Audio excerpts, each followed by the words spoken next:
on the back of my hand. And immediately when you smell it, you get hit with like a lemon zest with a bit of that mandarin orange. It's very fresh, it's citrusy, and you smell it almost instantly. Is this something that I'm going to personally buy the larger bottle of? No.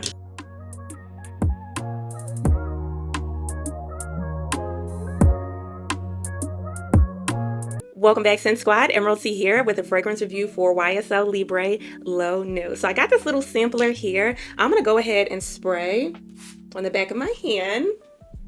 And immediately when you smell it, you get hit with like a lemon zest with a bit of that mandarin orange. It's very fresh, it's citrusy, and you smell it almost instantly.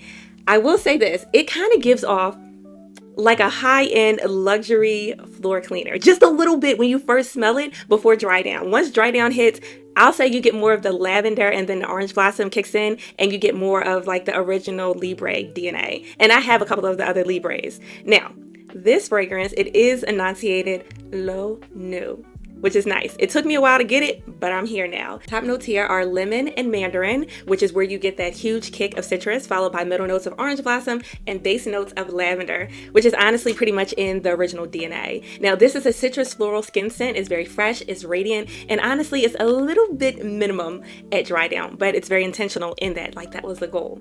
Now, this is one of the more like delicate scents in the Libre line, in the entire line. So when you think of like sun-kissed skin, clean warmth, effortless femininity, something that's not bold or loud, you kind of arrive here. L'Eau Nue, this is perfect for the summertime or the springtime. I could definitely see it as a vacation scent. Age range, I feel like it's late teens to early 40s. Perfect for anyone who prefers like a light, clean, modern fragrance. It fits that whole vibe.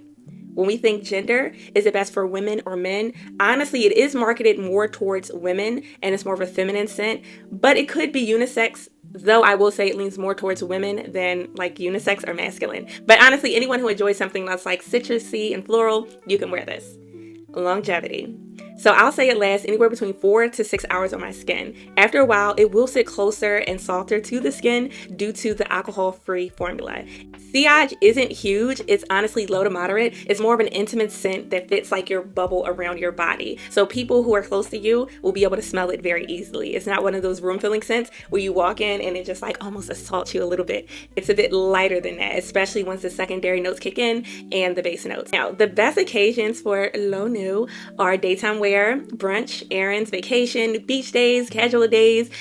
If you're just out of the shower and you want something nice to wear it around the house. Now, I will say this. This is YSL's first alcohol-free perfume in their Libre line. The oil and water formula is designed to feel moisturizing while also being natural on skin rather than like sharp and volatile. Now, those of you who are curious to see if this smells like the original Libre, yes, it does, but lightly. You'll recognize the orange blossom and the lavender because, of course, that's in the original DNA, but it's stripped down to be a little bit more fresher because of the orange and, well, the mandarin and the lemon. So you get that punch. That's why I said when I first smelled it, it kind of reminded me of like a luxury, like floor cleaner. Does it disappear quickly? The lemon scent is the strongest in the opening. So it does fade into like a citrus floral background within like 15 to 20 minutes, leaving orange blossom and soft lavender on the skin at the end. They complement each other very well. They are very well balanced. Now, is this a good blind buy? Okay, so if you love clean citrus florals with like a soft projection and you like everyday scents, it could be a safe blind buy, but if you prefer something bold, long-lasting, or something like that, I would say sample it first. This is the perfect scent to sample. Now, with that in mind, I like to sample a lot of my fragrances before committing to buy a larger bottle. A lot of the designer fragrances are anywhere between $135 to $150 on the lowest end. So before I go ahead and dish out that money, I want to make sure it's something I like so I do not stray away from these little samples. Is this something that I'm going to personally buy the larger bottle of? No, it's not for me. I already have YSL Libre, the original, and then their other drop, YSL Vanille Couture. And I did a review on that. I love both of those. This one, I'm gonna go ahead and sit out the larger bottle. But I will say this feels like sunshine bottled on your skin, okay? If you want citrusy scents, but something that doesn't last long, because keep in mind, a lot of citrus fragrances, they don't last long. Everybody knows this if you know fragrance. So if you want something that's like gentle and fresh, this could be something to sample out.